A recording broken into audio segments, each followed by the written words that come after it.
Computer Science. This course is on operating systems. For the past few modules, we were looking at process synchronization, and today also we will continue to look at process synchronization with respect to a synchronization tool called semaphores.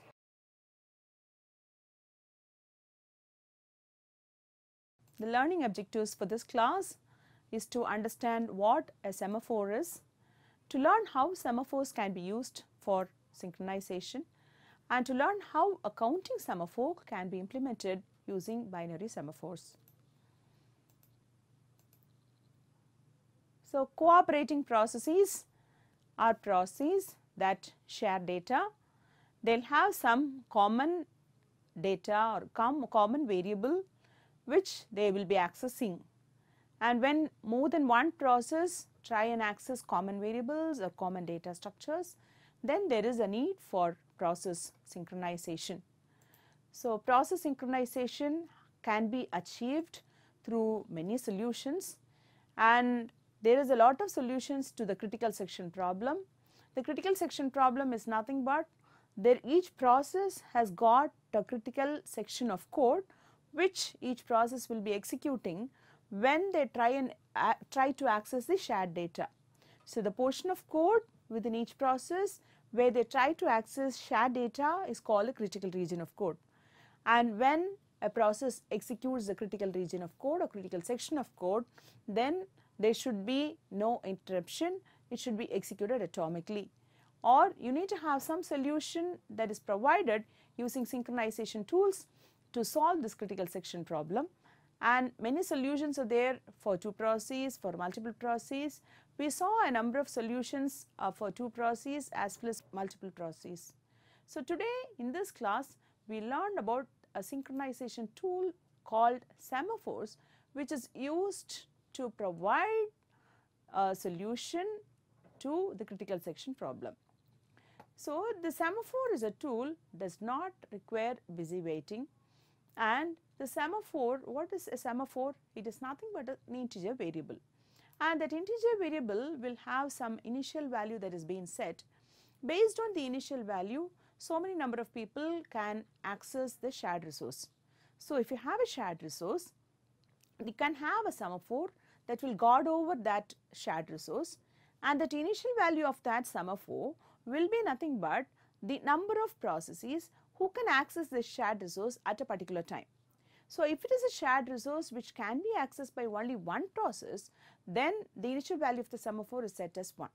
Else the initial value will be set to accordingly to how many number of processes will have to access that common semaphore, and this can access that common shared variable. So, this semaphore can be accessed only using two atomic operations. So, these atomic operations or the indivisible operations that can be performed on a semaphore are called the wait operation and the signal operation.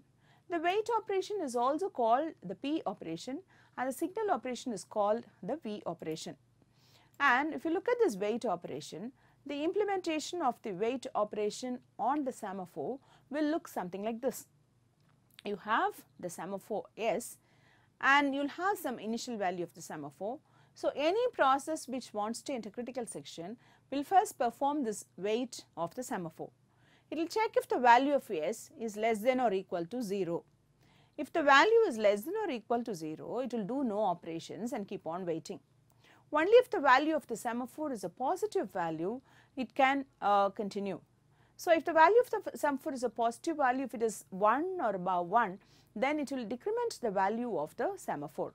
So, if you can see that the wait operation is nothing but basically decrementing the value of the semaphore, provided the value of the semaphore is some particular value based on which the process can proceed. And then the next operation that you can do on the semaphore is the signal operation. In the signal operation, the value of this semaphore, it is actually an integer value, is incremented. So, you do an S plus plus for signal operation. So, this wait and signal operations are the only two operations that you can perform on a semaphore. So, the semaphore cannot be accessed or manipulated with any other operation, only it can be manipulated or you can be access the semaphore only using this wait and signal operation. Now, look at this critical section of n processes. We will see that how when there are n processes, the semaphore can be provided to provide mutual exclusion. So, there is a semaphore called mutex. So, this mutex is a semaphore, is the name of the semaphore. Mutex is the name of the semaphore and it is given an initial value. The initial value is set to 1 and this mutex semaphore is used to safeguard some shared resource. So, any process before entering the critical section, it will have to wait on this mutex semaphore and then it will enter critical section and then it will signal mutex and go to the remainder section. So, here you can see that this will proceed in this manner. You got processes P0 and P1 and mutex is the semaphore. So, the initial value of the semaphore is 1 because the only one process can access the shared resource at a particular time. That is why the initial value is 1. So, first process P0 wants to enter critical section, it executes the wait operation and it will check if the value of the semaphore mutex is less than or equal to 0. The value of this mutex is not less than or equal to 0, it is 1. So, it can decrement the value of mutex and process P0 can enter critical section. And when P0 is present in the critical section, say if P1 wants to enter critical section, P1 will also have to execute this wait operation on the semaphore mutex before it can enter critical section. But while executing this wait operation on this mutex semaphore, P1 will try to check if the value of this mutex is less than or equal to 0. It finds that the value of mutex is equal to 0. Since the value of mutex is equal to 0, P1 cannot enter critical section. It keeps on waiting in the while loop. So, in the while loop, it keeps on checking while mutex is less than or equal to 0. It keeps on checking. Whenever it gets a CPU, it will try and check if the value of mutex is less than or equal to 0. It will not be, it will be equal to 0 and then it will keep on waiting. And when process P0 comes out of critical section, say, when process P0 comes out of critical section, it will execute the signal operation. It will execute signal of mutex. So, signal of mutex is actually incrementing the value of mutex. So, mutex value becomes 1 now. And now, when process P1 tries to execute wait on mutex, it checks the value of mutex. It finds that the value of mutex is 1. It is not less than or equal to 0. So, process P1 can continue to enter critical section. It will decrement the value of mutex and makes it 0 and enters critical section. So, this process P1 is allowed to enter critical section only after P0 comes out of the critical section. And when P0 is present in the critical section, P1 is not allowed to enter critical section because the value of mutex will be 0 and this process cannot enter critical section.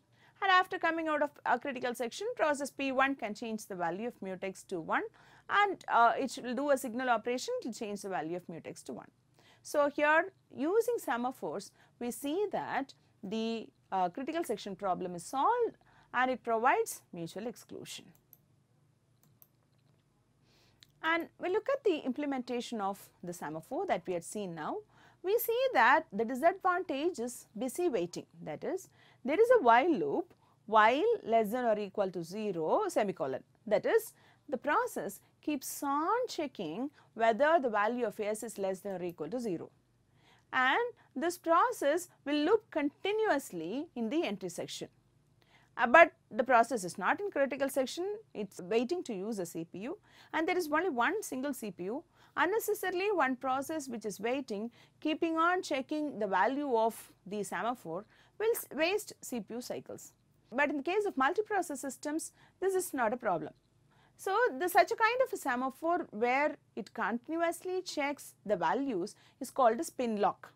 But spin lock is useful in multi-process systems because you have multiple processors, so there is no scarcity of processors. You have many processors, and unnecessarily if this process is not checking and is waiting, it may waste some time. So even if it is getting the CPU and if it keeps on checking this value of semaphore, no context switch will be needed. Okay. So it can keep on checking. If it becomes available, immediately it can enter critical section. So no context switch is required when a process is waiting on a lock, and this is very useful when the locks offer a short duration of time. So to avoid this, they tried to give a different kind of implementation for semaphores. So how is this implementation done? The semaphore, rather than looking at as a single variable, it is looked at or it is implemented as a structure or a record. So this structure has got two members. One is the actual value of the semaphore, as how we had given the value for the variable, and then you have an array of processes also associated with it. So the semaphore is a value and a list of processes associated with the semaphore. And here we define two operations, that is block is an operation that suspends a process that is invoking that operation, and then you have wake up of P, which helps to resume the execution of an already blocked process. So how will these semaphore operations be defined now? You have wait of S defined in this manner. So S is a semaphore which is a structure which has got a value and a list associated with it. So first, during wait operation, the value of the semaphore is decremented, and if the value of the semaphore goes less than 0, then it means that the process should not be allowed to access critical section. So what is done? This process is added to this S.L, that is the list associated with the semaphore. This list can even be something like maintaining a list of process control blocks corresponding to each of the process. So this list, you are adding this process to the list, maybe you can add it to the end of the list, and that process is put to the block state or it is moved to the waiting state. And this process will be woken up only when this semaphore becomes available. Till then it is put to the sleeping state.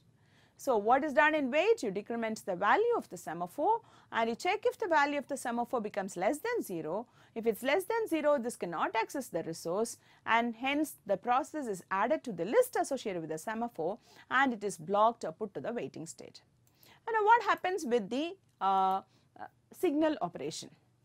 In the signal operation, you increment the value of the semaphore, and then you see if the value of the semaphore is still less than or equal to 0. Then what does it mean? If it is still less than or equal to 0, we have already actually increased the value of the semaphore, which means that one process can use the resource now. So you try to now check if there is any process which is waiting in that queue associated with the semaphore. So when will a process be waiting when a queue associated with the semaphore? Even after incrementing, if the value still remains less than 0, or if it comes to 0, then it means that there is already a process waiting in the list. So if there is a process waiting in the list, you remove a process from the list and then you call wake up of P. That process which was sleeping or which was in the block state is now woken up and it is brought to the ready state, and that process can be given the CPU next. So this is what happens during a signal operation. So here we are seeing that the wait and the signal operations that we saw first have been modified slightly to avoid spin locks or busy waiting, and we have tried to put the process to a sleeping state rather than making it keeping on checking the value of the semaphore repeatedly. So here we will see how a semaphore can be used as a synchronization tool when it is synchronization tool when a common resource is being accessed. So here just an example where flag is a semaphore which is initialized to 1, and you have two processes Pi and Pj, and there is a common resource. This resource is safeguarded by the semaphore flag, and the initial value of the flag is set to 1 because only one process can access this resource at a particular time. So, Pi process waits on this flag before it wants to enter critical section. It will make the value of flag equal to 0 and access the resource. That is, it is decrementing the value of the semaphore and accessing the resource. And then Pj wants to enter critical section, so it also waits on flag, but finds that the value of flag is equal to 0 and it is put to the waiting state.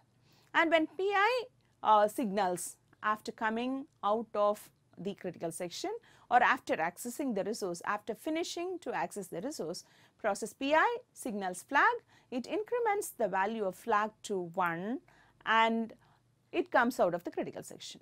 And now process Pj finds that the value of flag is equal to 1 and hence based on that it accesses the resource. It will change the value of flag to 0 and access the resource. After finishing to access the resource, it will signal the flag value. So, thus like this you can use the semaphore for safeguarding a resource, and when you are using the semaphores, it is possible to have a deadlocked and starvation kind of situation. So, what is deadlock? When two or more processes are waiting indefinitely for an event to happen, and that event can be caused only by one of the waiting processes. So, you have a set of processes and every process in that set is waiting for some event, and that event can be caused by only one of the other processes that is present in the set. So, that process which needs to cause this event is also waiting. Okay. So, that process will not make this event to cause. So, every process is waiting. They also may have to cause some event to happen, but that will not happen because each of the process is waiting. So, this will lead to a deadlock situation in the sense no process will be able to proceed further. And now we will see how this deadlock and starvation can happen with semaphores. So, assume you have got two semaphores S and Q, and each of the semaphores is initialized to a value of 1. That is, each of them is safeguarding a resource which can be accessed by only one process. So, now P0 and P1 are there. P0 first executes wait of S. So, P0 will execute wait of S and it will make the value of S to be equal to 0. And P1 will execute a wait of Q, executes wait of Q, and that will make the value of semaphore Q equal to 0. Now, P0 executes wait of Q, but P0 finds that Q semaphore is already been held by some other process. So, that is been held by process P1, and P1 executes wait of S. So, value of S is now 0. So, this P1 also finds that S is currently been held by some other process. So, process P1 is also waiting. So, here we find that both of the processes are supposed to access some resource, but each of them is waiting for the other process to release the semaphore. So, both are holding some resource and they are trying to get the resource which is held by the other process. So, each one is waiting on the other one. So, P0 is waiting on P1 and P1 is waiting on P2. So, this continues forever.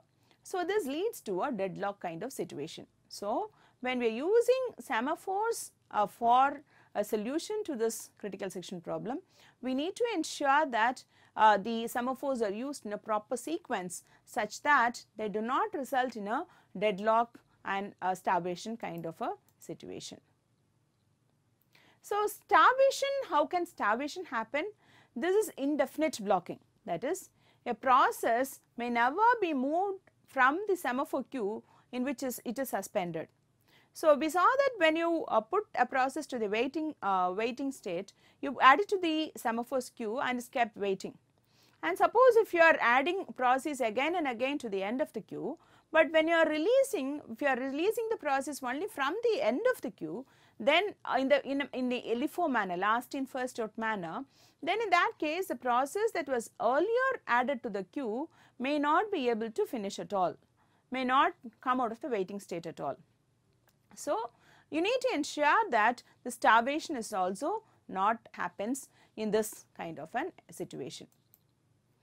Now, having seen the operations that can be performed on semaphores, we will now look at two different kinds of semaphores that are possible.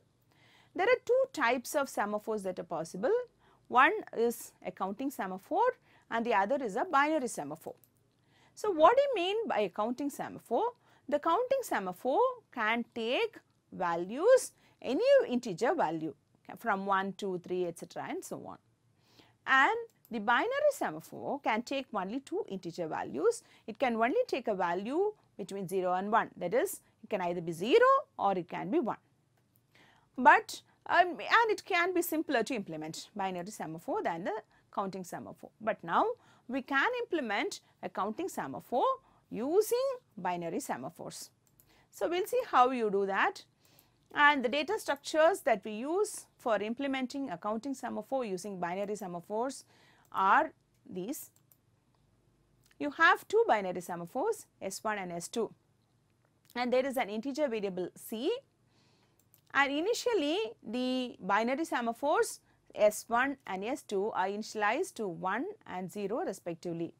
The initial value of the semaphore is copied onto C, or C has the initial value of the counting semaphore S. What is S? S is the counting semaphore, and counting semaphore can take any initial value, say it can be 4 or 5 or any number, and the binary semaphore can take values only between 0, 1 and 0, can be either 1 or 0, and the initial value of semaphore S is set to C. And now we will see how the implementation of the binary semaphore will be. The binary semaphore implementation will look very simple. For the wait operation on a binary semaphore, it will just check if the value of the semaphore is equal to 0 or not, because the binary semaphore can take only values 0 and 1.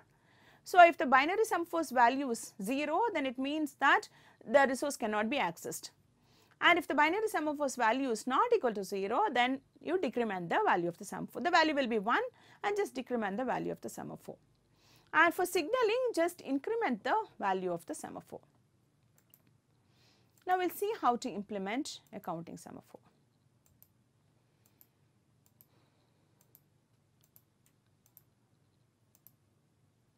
So, here the wait operation on the counting semaphore can be implemented using wait and signal operations on binary semaphores like this.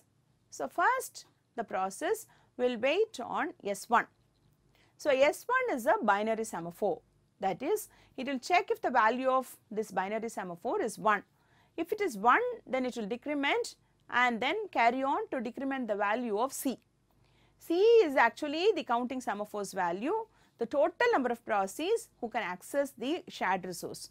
So, C is decremented by 1, and if the value of C becomes less than 0, then it will just wait on another semaphore called S2. And then only when a signal is being done, signal operation is being done, this process can be moved from the waiting state. And then you do a signal of S1. And if you look at the signal operation again, it will wait on this binary semaphore S1, it will increment the value of C and check if the value of C is still less than or equal to 0. If it is less than or equal to 0, it will signal the S2 semaphore on which other processes are waiting, else it will signal the S1 semaphore. So, we will see how this counting semaphore is implemented. We will see an example. So, let C equal to 2 be the initial value of the semaphore, which means that there is a resource which can be accessed by only 2 processes at a particular time, at the same time. Now, how will wait of S be implemented? If you look at the algorithm, here you can see that there is S1, S2 value of C which have been manipulated. So, how will first wait of S1 is executed? So, you have S1, initial value of S1 is 1 and S2 is 0, initial value of C is 2. When wait of S1 is executed, the value of S1 becomes 0, and then you try and decrement the value of C, C becomes 1, and then look at the algo, you check if the value of C is less than 0. Here the value of C is not less than 0. So, what you can do is just signal S1 and come out. So, signal S1 and come out. Now, if another process again executes wait of S. So, what does it do? The value of S1 is now 1, the value of C is 1, value of S2 is 0. So, it will decrement the value of S1, weight on S1 will decrement the value of S1, it will become 0. It will decrement the value of C, C becomes 0, and the algorithm check if the value of C is less than 0. The value of C is not less than 0. So, it just signals S1 and comes out.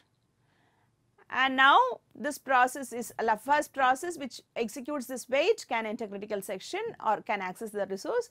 The second process who executed this wait can also access the resource. Now if a third process comes into picture, it will also execute wait of S. So that will make the value of S1 to 0, and then it will try to decrement the value of C, it will become minus 1. Now the value of C becomes minus 1. So if you look at the algorithm, you see that you have C less than 0 and you execute signal of S1. So signal of S1 is done, which means that you make this value S1, but the process is made to wait on S2. So the process waits on S2. So here the process is made to wait on S2. So here you find that when the number of processes becomes more than the initial value of C, or becomes more than how many can actually access the resource, the third process is now put on to the waiting state. It waits on semaphore S2. Now what happens when a signal is being done? We will see. We continue with the state where we had left during the wait operation. The value of semaphore was S1, the value of C was minus 1, the value of S2 was 0, and a process is waiting on this semaphore S2. And now what, look at the code for signal, you have wait on S1, increment C and then continue. So wait on S1 will decrement the value of S1 to 0, you increment C, C becomes 0, and now you check if the value of C is less than or equal to 0. So when the value of C is less than or equal to 0, it means that there is another process which is waiting on that semaphore S2. So since the value of C is equal to 0, it will do a signal of S2. So S2 now becomes 1. When S2 becomes 1, the other process that we saw now, the third process which executed wait, which was waiting on S2 semaphore, that can now come out of that waiting state and it can try and access the semaphore. So because there was one process which is waiting, which is now signaling, so that process can come out of the waiting state. So process that was waiting on S2 is now released.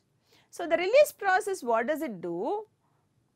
It will signal S1, okay, and hence S1 becomes 1.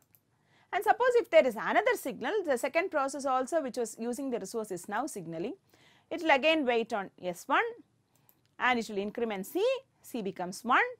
But now the value of C is not less than or equal to 0, it will just signal S1 and it will come out of the critical section and it will signal 1. So now S1 is also released. So here you find that the counting semaphore can be implemented using binary semaphores.